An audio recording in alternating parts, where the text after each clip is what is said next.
On considère ici deux fonctions f et g de n dans n, avec g qui est surjective et f qui est injective.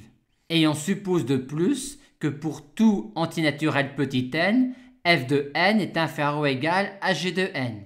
Et avec ces hypothèses-là, on nous demande de montrer que pour tout n, f de n égale g de n.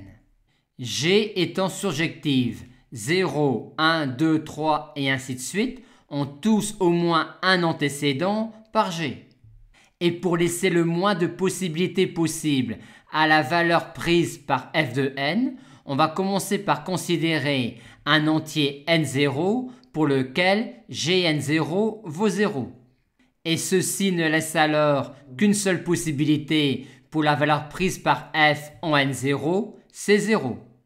Et comme f est injective, n0 sera l'unique antécédent de 0 par f.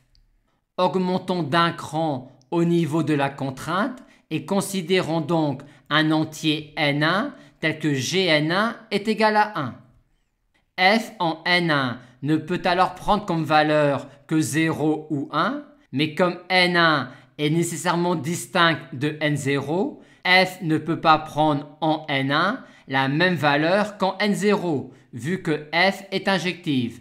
On en déduit donc que f en n1 vaut également 1.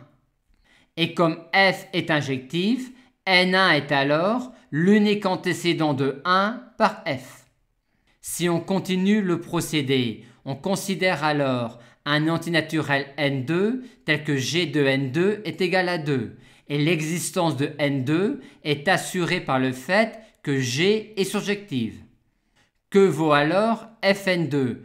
Fn2 ne peut valoir que 0, 1 ou 2. Mais comme n2 ne peut être ni n0 ni n1, f ne peut pas prendre en n2 les valeurs 0 et 1.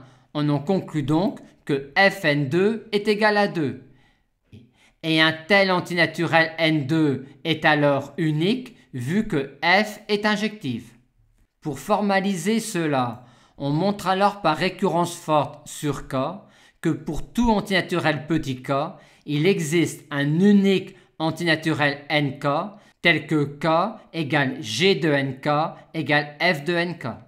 Et une fois ceci montré, on peut en déduire que f et g sont bijectives et que f est égal à g.